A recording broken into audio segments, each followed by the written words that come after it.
దాట్ల మధ్యపోయి వెంకటరావు దిండి ఆది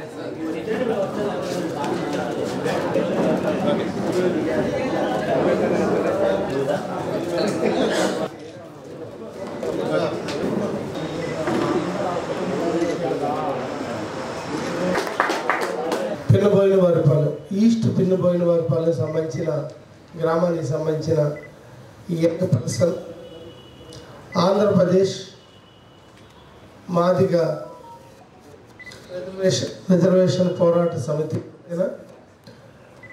మాదిగ రిజర్వేషన్ పోరాట సమితి కమిటీ మాదిగ రిజర్వేషన్ పోరాట సమితి బాపట్ల జిల్లా అధ్యక్షులుగా ఇప్పటి వరకు వైసీపీ పార్టీలో ఉండి అక్కడ సరైన గుర్తింపు లేదు,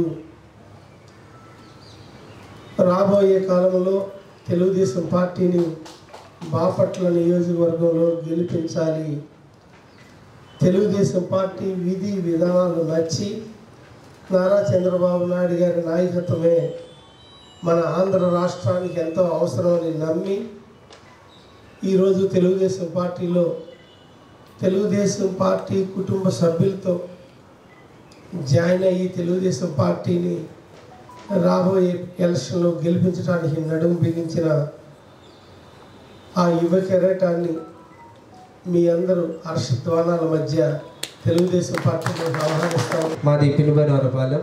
మా అమ్మగారు 2014 తెలుగుదేశం 4వ వార్డు మెంబర్గా పనిచేశారు.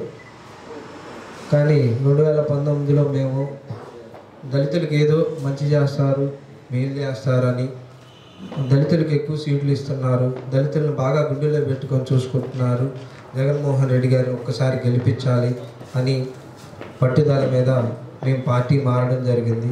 కానీ 2019 నుంచి సంవత్సరం జరుగుతూ ఉండగా అభివృద్ధి తీసి పక్కన పెడితే దళితుల మీద దాడులు, దళితులను కొట్టడాలు, ఆడవారిని కూడా చూడకుండా చంపడాలు ఇలాంటివి మాకు చాలా బాధ కలిగించినాయి.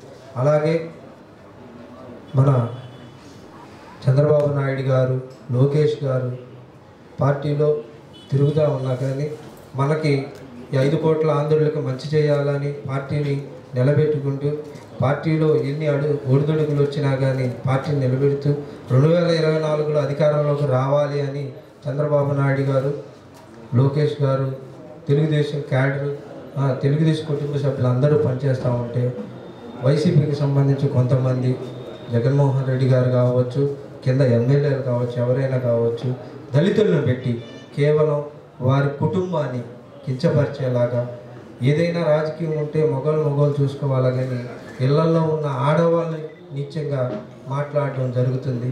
ఇవన్నీ మా దళిత బిడ్డలకి చాలామందికి బాధ కలిగించినాయి. కాకపోతే కొంతమంది బయటకు వచ్చి చెప్పుకుంటున్నాం మాలాంటి వాళ్ళం, కొంతమంది చెప్పుకోలేక ఓటు రూపాన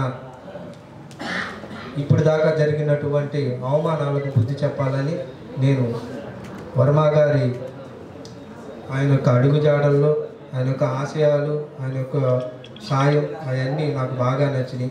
అందుకని నేను చేస్తున్నటువంటి ఉద్యోగానికి కూడా నేను రాజీనామా చేసి వర్మ గారి అడుగుజాడల్లో 2024లో నారా చంద్రబాబు నాయుడు గారిని సీఎంగా చేసి వర్మ గారిని ఎమ్మెల్యేగా చూసేంత వరకు భారీ మెజార్టీతో అంటే బాపట్ల ఎస్సీ రిజర్వ్డ్ అవుతాం అన్నటువంటి వ్యక్తికి, ఎస్సీ రిజర్వ్డ్ అవుతాం దుర్మార్గం అన్న వ్యక్తికి ఇక్కడ ఉన్నటువంటి బయట ఉన్నటువంటి ఎస్సీ దళిత బిడ్డలు బుద్ధి చెప్పేలాగా 2024లో అత్యధిక మెజార్టీతో వర్మ గారిని గెలిపించాలని కేవలం ఇక్కడ ఉన్నటువంటి ప్రతి ఒక్కరిని కోరుకుంటున్నాను. ప్రాణం ఎప్పుడైనా ఏదైనా జరగవచ్చు, ఏదైనా ప్రాబ్లాలు ఎదుర్కోవచ్చు, కానీ ఎవరో కేసులు పెడతారు, ఏదో చేస్తారని మాత్రం చాలామంది భయపడుతున్నారు.